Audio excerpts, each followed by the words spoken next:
Last sessions में हमने बात की थी कि कौन मुमुक्षु है, मोक्ष का अधिकारी कौन है, और उसके बाद हमने देखा अगले सेशन में कि उसे समझना, जीवन मुक्ता को और जीवन मुक्ति की स्थिति को, दोनों को ही समझना कितना मुश्किल है साधारण व्यक्ति के लिए। यह हमने कुछ एग्जाम्पल से देखा था। इसी विषय पर आगे बढ़ते हुए भगवत गीता का एक श्लोक लेती हूँ, 11वां अध्याय और भगवत गीता का 28वां श्लोक। ये कहता है कि यथा नदीनां बहवो अम्बुवेगः समुद्रमेवाभिमुखा द्रवन्ति तथा तवामी नरलोकवीरा विशन्ति वक्त्राण्यभिविज्ज्वलन्ति।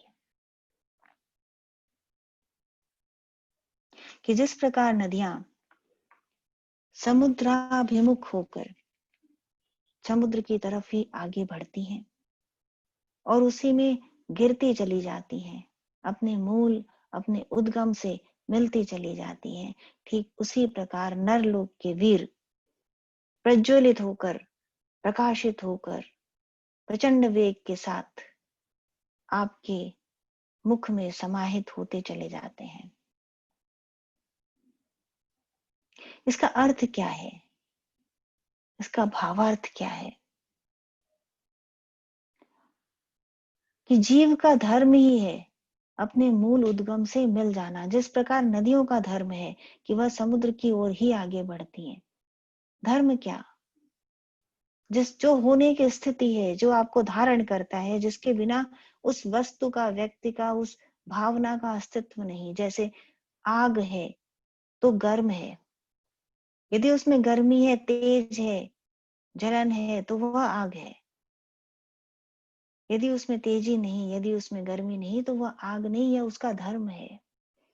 उसी प्रकार नदियों का धर्म है कि वह समुद्र की तरफ आगे बढ़ती हैं, और उसी प्रकार जीव का धर्म है कि वह अपने मूल, अपने उद्गम, अपने परमात्मा से बढ़ने के लिए आगे जाता है, वह चाहे या ना चाहे।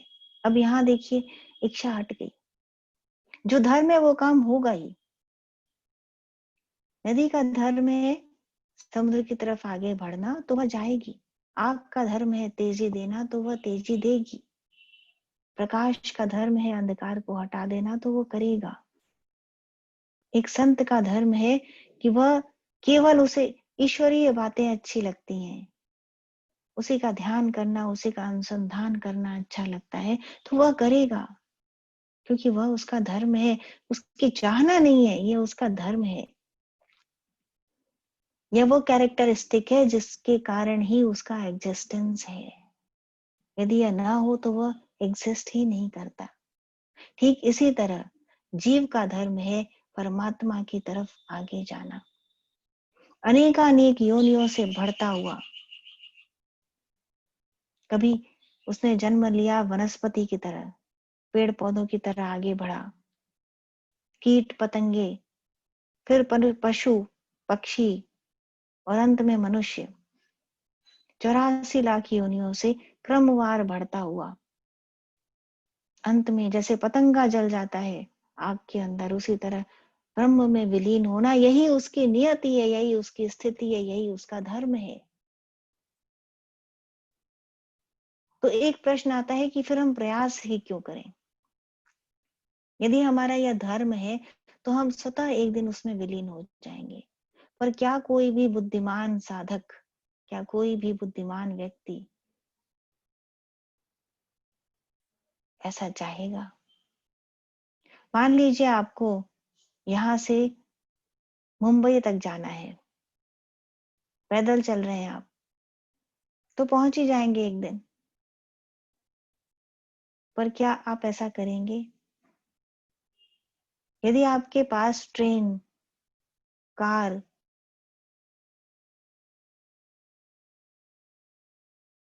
या एरोप्लेन उपयुक्त तो समझेंगे? यदि ऐसा है तो अवश्य चलिए, एक दिन आप पहुंच जाएंगे कि आप ठीक दिशा में जा रहे हो और दिशा कोई और है ही नहीं। यहाँ तो दिशा है ही नहीं, यहाँ तो केवल एक ही दिशा है, ब्रह्म की ओर।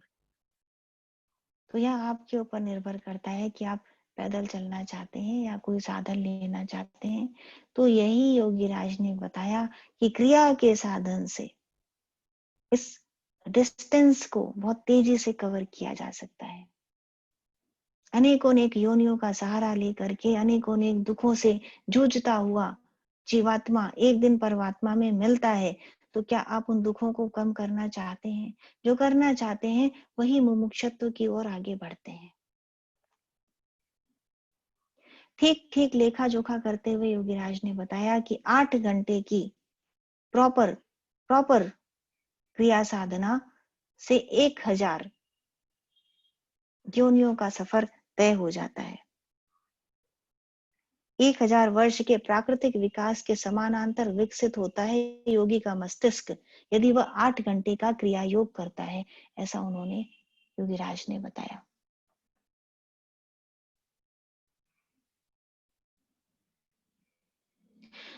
तो इस नियति को हम गति दे सकते हैं, अपने ही उत्थान के लिए प्रयास करना यह बुद्धिमानी है। अब इसे जानने के लिए यदि हम ये मान भी लें कि ठीक है, हमें अवश्य प्रयास करना चाहिए मोक्ष के लिए, तो अब इसे क्या है मोक्ष और क्या है वह स्थिति, इसे जानने के लिए हम किसके पास जाएंगे? हम कैसे जाने आज के इस युग में जब इतने पाखंडी, इतने दूषित लोग बैठे हुए हैं जो इस व्यवस्था को, इस उन्नत व्यवस्था को पल पल दूषित कर रहे हैं। एक परंपरा है, सत्य की परंपरा, कि जो जानता है वह शिक्षा देता है, जो जानना चाहता है वह उससे शिक्षा लेता है, और इस तरह आगे बढ़ते हैं आपसी समायोजन से। ओम सहनाववतु सहनो भुनक्तु सह वीर्यम करवावहे तेजस्वी धीमतामस्तु। कितना सुंदर श्लोक है।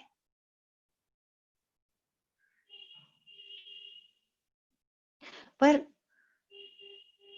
कहाँ कलुषित हो गया? एक दूसरे की उत्थान की इच्छा न करते हुए कुछ लोगों ने आज इसे पाखंड का दर्जा दे दिया। मापदंड फर्क हो गए,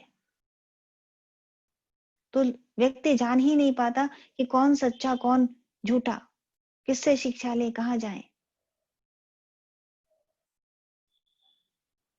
देखिए, मुमुक्षुत्व की स्थिति को जानने के लिए और कौन जीवन मुक्ता है यह जानने के लिए साधारण जनों का प्रयास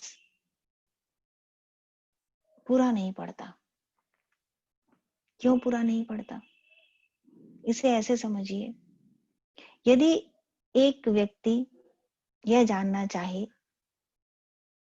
कि किसने ग्रेजुएशन कर रखा है और किसने पीएचडी, कौन 12th पास है, कौन ग्रेजुएट है और कौन डॉक्टर है किसी भी सब्जेक्ट में, और वो व्यक्ति स्वयं 10th पास है, तो वह किस आधार पर उनका निर्णय करेगा? वह उनके ज्ञान का निर्णय अपने ज्ञान के आधार पर करेगा, और उसका स्वयं का ज्ञान कितना है? 10th पास। तो कैसे जानेगा कि इनमें से कौन पीएचडी कर रखा है, किसने नहीं कर रखा है? कैसे? वह अपने ज्ञान के आधार पर जज करेगा और निसंदेह उसका जजमेंट गलत होगा, क्योंकि उसका स्वयं का ज्ञान बहुत सीमित है। तो कैसे जाने? अब ये इसी स्थिति को उलट दीजिए कि यदि एक व्यक्ति ने पीएचडी कर रखी है और उसे यह जानना हो कि 10th पास कौन है, 12th पास कौन है, ग्रेजुएट कौन है, तो वह उनके ज्ञान के आधार पर नहीं, अपने ज्ञान के आधार पर जानेगा और उनके ज्ञान को उस अपने ज्ञान की कसौटी पर देखेगा, परख कर।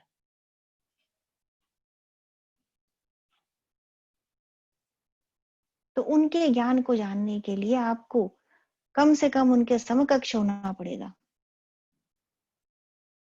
एक मुमुक्षु ही मुमुक्षु को पहचान सकता है।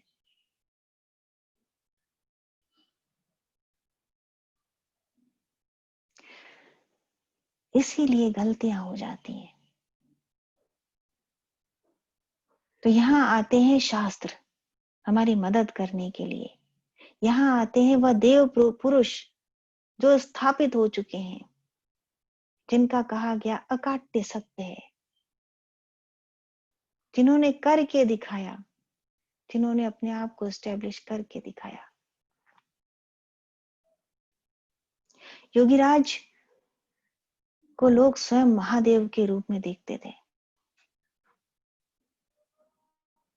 जो जीवन मुक्ता है उसे आवश्यकता नहीं लाखों करोड़ों अनुयायियों की, उसे आवश्यकता नहीं अनेकों अनेक आश्रमों की, क्योंकि उसके लिए तो ये अखंड सत्ता है। पहचान पाना बहुत मुश्किल है आपके लिए, समझ पाना उस व्यवस्था को बहुत मुश्किल है। वह करता है कुछ किसी के भले के लिए, कभी ब्रह्म ज्ञान देता है, कभी कुछ कार्य करता है, तो इसलिए करता है क्योंकि वह उसका स्वभाव ही वही है, ब्रह्म का कार्य ही वही है।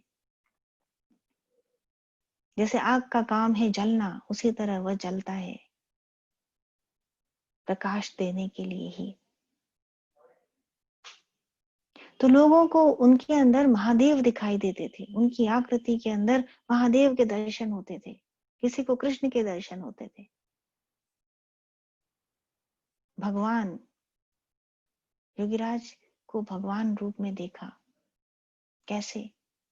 श्री श्रम, श्री यश ज्ञान प्रकाश समृद्धि सौंदर्य आनंद, इन गुणों का होना आवश्यक है जो भगवान है।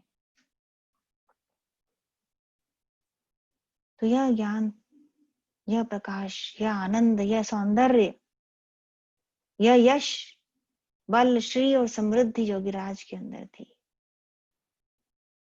उनकी ऊर्जा प्रकाशवान थी, ज्ञान अपरंपार।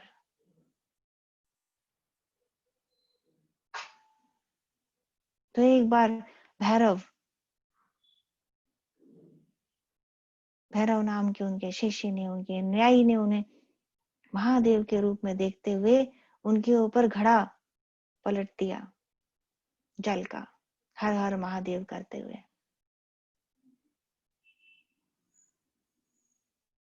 कभी किसी शिष्य ने उनसे अनुमति मांगी कि मैं आपका अभिषेक करना चाहता हूं महादेव के रूप में, तो वो देख पा रहे थे जैसे भगवान कृष्ण के आसपास गोपी ग्वाल वाला जितने थे वह पहुंचे हुए सिद्ध ऋषि मुनि थे, उसी प्रकार योगीराज के जो शिष्य थे वह भी योगी थे, साधक नहीं योगी बन चुके थे। वे योग में स्थिति प्राप्त करा दी योगीराज ने उन्हें, साधक से परम स्थिति का दर्जा दे दिया।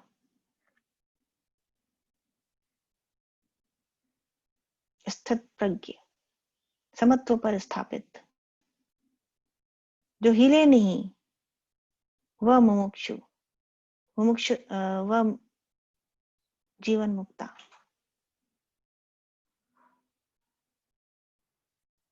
तो देखिए एक बार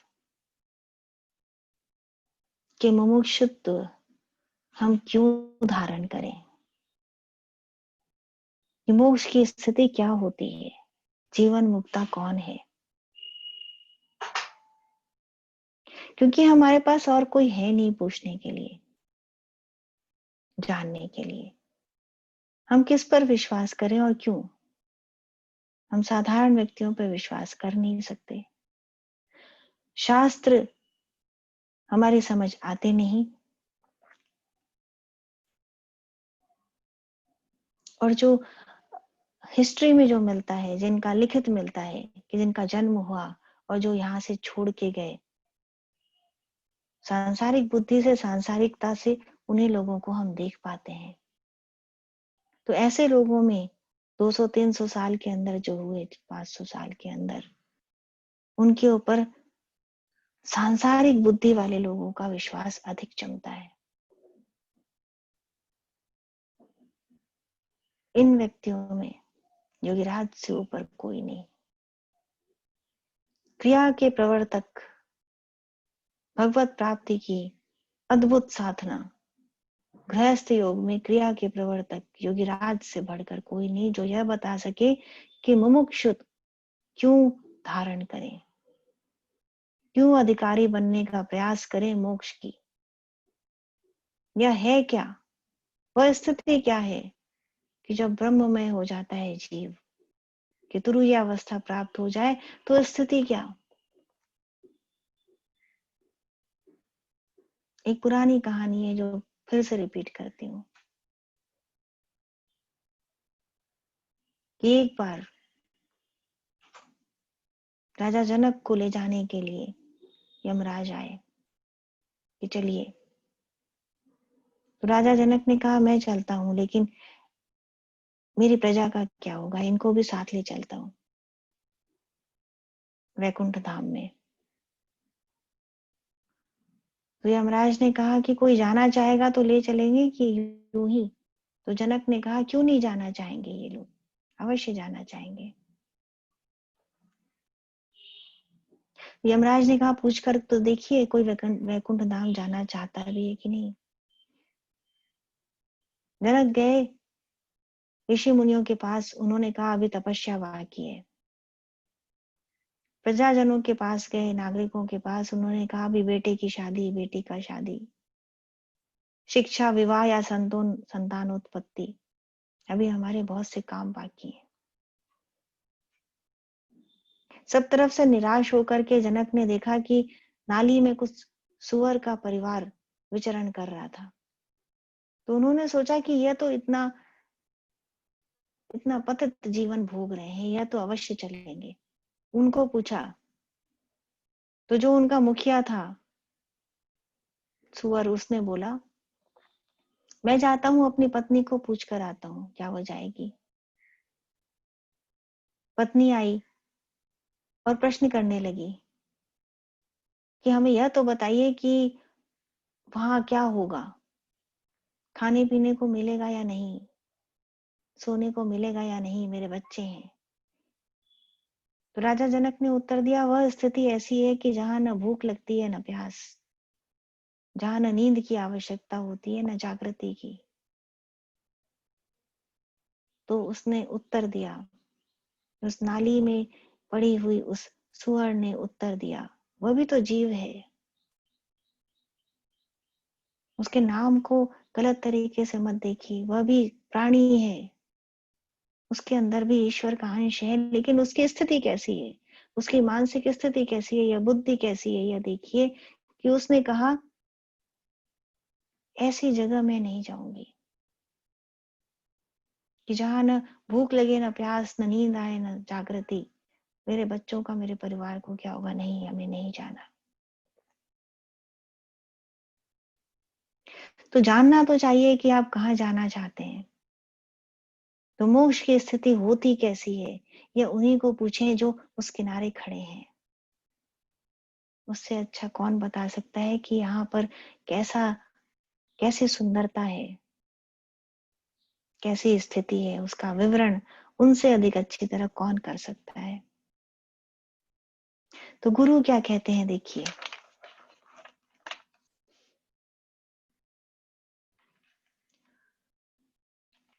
इस प्रकार शांत योगी के लिए किसी विक्षेप या अस्थिरता नहीं, और विपक्षहीनता की स्थिति में कोई कर्म भी नहीं।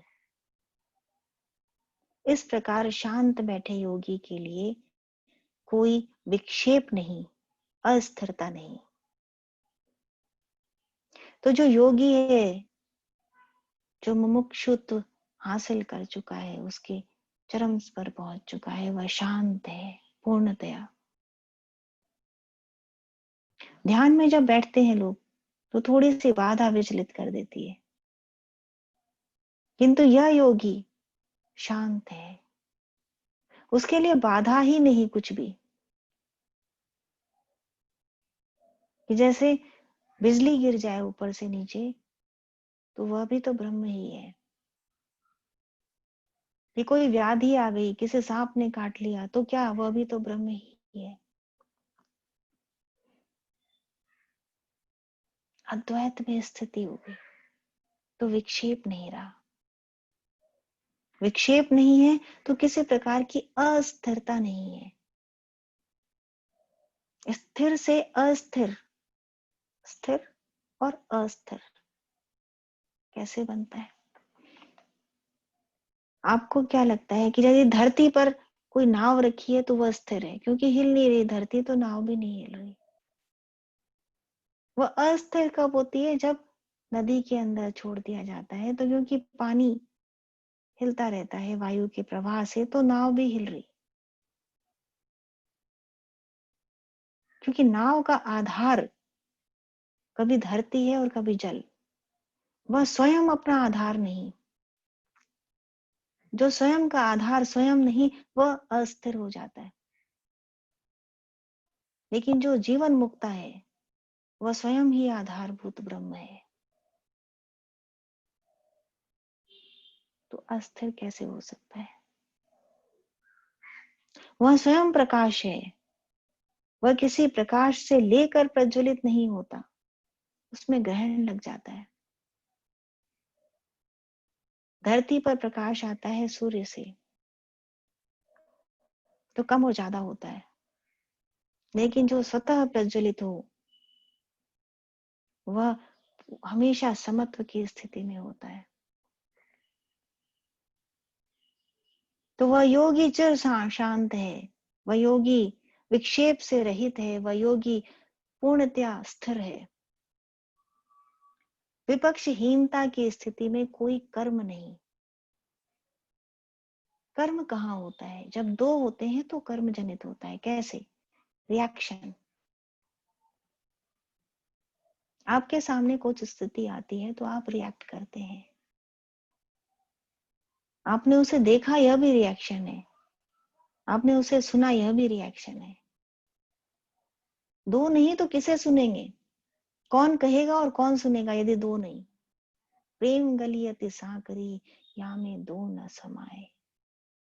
जब मैं था तब हरि नहीं, अब हरि है मैं ना।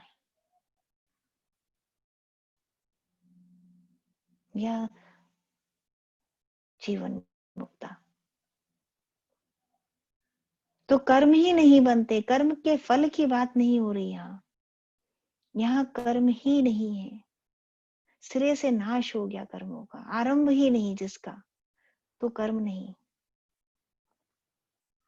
सर्व कर्मारंभ का त्याग। तो ये छोड़ना नहीं हुआ त्याग। त्याग किसका होता है? कि हमारे पास 10 रुपए थे, हमने दे दिए, तो यह हुआ त्याग। हमने छोड़ दिया। कुछ हाथ में पकड़ा था, हमने छोड़ दिया, तो त्याग। पर कुछ पकड़ा ही नहीं, हाथ ही नहीं, कुछ पकड़ने को कुछ है ही नहीं, तो त्याग किसका? यह है जीवन मुक्ता।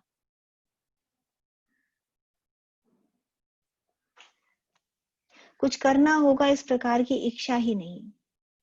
तब एक ऐसी स्थिति होती है कि कुछ करता नहीं हूं, इसलिए ध्यान भी नहीं।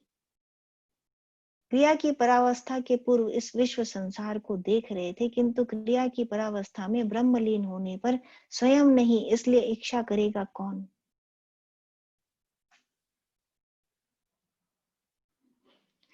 इच्छा करने के लिए भी तो मन की आवश्यकता है। मन तो चित्त में विलीन हो गया।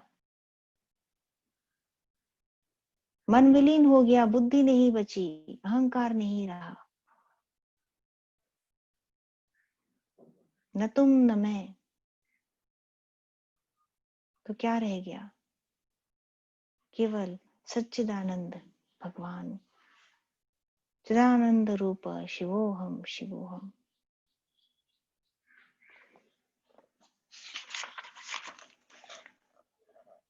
वह अव्यय है, अक्षय है, अविनाशी है।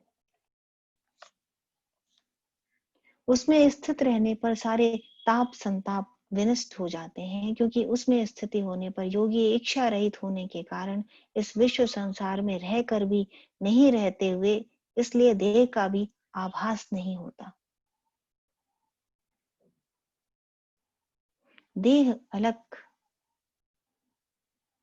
और पूर्ण चेतना अलग, दो की बात नहीं हो रही यहां। देह के साथ संग नहीं रहा, देह है, कार्य हो रहे हैं। साधारण व्यक्तियों के जनों में वह व्यक्ति भी कार्य कर रहा है, किंतु उसका कार्य करना उसी प्रकार है जिस प्रकार कीचड़ में खिलता हुआ कमल, कि जल की बूंदें पड़ी तो हैं उस पर, लेकिन वह फिर भी अछूता है।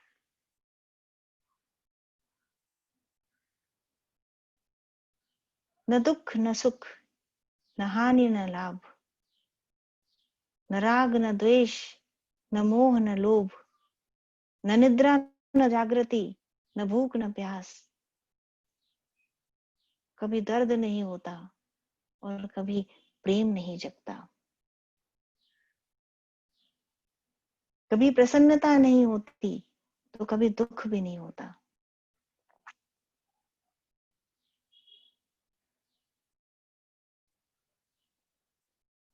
एक संत ने एक बार कहा,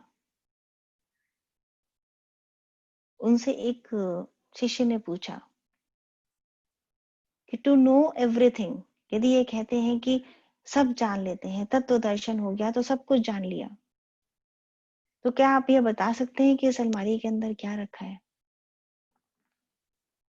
संत मुस्कुराए, उन्होंने कहा, मैं यह नहीं बता सकता कि इस अलमारी में क्या रखा है, लेकिन मैं यह बता सकता हूँ कि इस अलमारी में जो कुछ भी रखा है वह किससे बना है,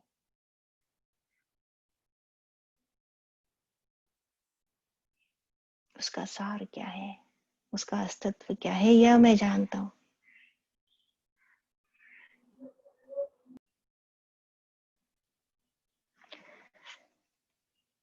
धैर्य विवेक बुद्धि भय निर्भयता यत्न कर्म अकर्म इच्छा अनिच्छा, इन सब का भी उनके लिए कोई मूल्य नहीं। वह मूर्ख भी नहीं, ज्ञानी भी नहीं, लाभ अलाभ की चिंता नहीं, सोचना अनुशोचना कुछ भी नहीं, न तो किसी की स्तुति न किसी की निंदा, सुख भी नहीं दुख भी नहीं, कर्तव्य भी नहीं अकर्तव्य भी नहीं। एक बार योगी राज से किसी ने पूछा, यदि ऐसी स्थिति है तो उसमें जाके करना क्या है, इसके लिए प्रयास क्यों करना चाहिए, कौन करता है इसके लिए प्रयास? तो योगी राज ने कहा, केवल मूर्ख ही करते हैं, तुम रहने दो। केवल मूर्ख ही प्रयास करते हैं, क्योंकि उस स्थिति पर जो है उसके लिए न तो कोई मूर्खता न कोई बुद्धिमानी। बुद्धि भी मन भी, दे आर इंटरनल ऑर्गन्स। स्थूल शरीर तो स्थूल है ही, मन बुद्धि अहंकार भी स्थूल है। आपके स्थूल से कुछ कम स्थूल हैं, पर वे भी अन्न के अंदर ही आ जाते हैं, नॉट अन्नमय कोश, उससे परे हैं, उससे सूक्ष्म स्थिति है, किंतु वह भी है, उसका भी जन्म होता है, उसमें भी परिवर्तन होता है। तो यह भी जन्म लेता है, अस्तित्व लेता है, परिवर्तनशील है, क्षय होता है, और एक दिन उसका भी अंत हो जाता है, चाहे वह मन हो या बुद्धि हो या अहंकार। तो वह भी अपने आप में पूर्ण चेतन नहीं, वह भी ब्रह्म नहीं।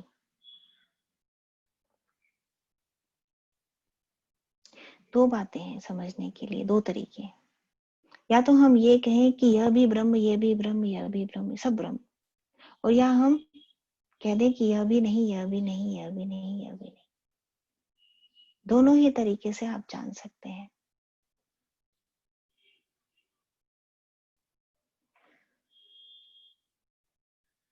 हर्ष भी नहीं, शोक भी नहीं, न मरने पर न जिंदा रहने पर, स्नेह भी नहीं, ममता भी नहीं, संतोष भी नहीं, असंतोष भी नहीं, द्वंद्व भी नहीं, संशय भी नहीं, आसक्ति भी नहीं, निरासक्ति भी नहीं, न मिट्टी न स्वर्ण, सब एक समान। तब उनका कोई साध्य भी नहीं, साधना भी नहीं। तब वे जानकर भी नहीं जानते और देखकर भी नहीं देखते, बोलकर भी नहीं बोलते, खाकर भी नहीं खाते, सोकर भी नहीं सोते।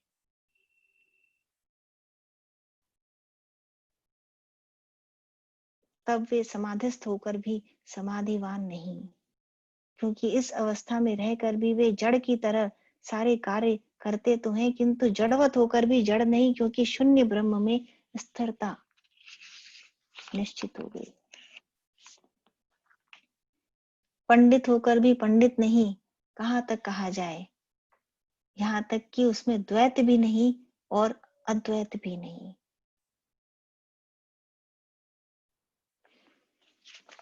तो तुम चेष्टा करो न करो, तुम पाना चाहो या ना चाहो, यह तो परम नियति है, वहां तक जाना ही पड़ेगा। रिश्ते सारे, जितने भी रिश्ते हैं, चाहे वह अपने ही तन के साथ हो, अपने परिवार के साथ हो, वस्तुओं के साथ हो, संसार के साथ हो, सब तुम्हारे कर्मों के भोग हैं। जो कुछ तुमने किया पिछले जन्म में या अब इस जन्म में, भोग स्वरूप है, जिन्हें भोगना है। और वह सुख देता है भोग के रूप में, और कभी दुख देता है भोग के रूप में, परिणाम है भोग के रूप में। केवल एक गुरु का जो और शिष्य का जो रिश्ता है, वहां चॉइस है। ब्रह्म ज्ञान है, वहां चॉइस है, ऑप्शंस है। वह भोग परिणाम स्वरूप भोग नहीं, वह परिणाम है। जिस पर कार्य करना न करना तुम्हारे हाथ में। ब्रह्म विचार करना न करना, ब्रह्म के लिए प्राप्ति के लिए प्रयास करना न करना, सेल्फ एनलाइटमेंट के लिए प्रयास करना न करना, ये ऑप्शन है तुम्हारे पास। करो या ना करो, आज करो या ना करो, पर एक दिन तुम्हारी नियति तुम्हें उसी में विलीन करेगी। उसी प्रकार जिस प्रकार सभी पतंगे आके अग्नि में जल जाते हैं, ठीक उसी प्रकार जिस प्रकार जब अर्जुन को भगवान ने विश्व रूप दिखाया, हजारों मुखों से खाते हुए देखा अर्जुन ने, हजारों हाथों से। भयंकर विवरण है वहां कि उनके दाढ़ में दांतों के बीच फंसे हुए लोग, किंतु यह सत्य है। सत्य को देखने का एक तरीका है। अभय पद पर प्रतिष्ठित होने से पहले ऐसे अनेकों अनुभव मिलते हैं कि किस प्रकार हजारों मुखों से भगवान ग्रहण करते हैं और किस प्रकार संपूर्ण जीव जंतु स्वतः प्रवेश कर रहे हैं उनके अंदर।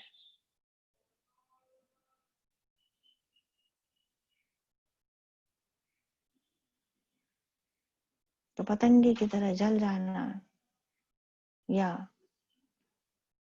स्वयं अग्नि बन जाना, तो अपने अंदर उस ज्योति को जगाइए। योगीराज का नाम सुना आपने, उन्हें स्मरण करिए।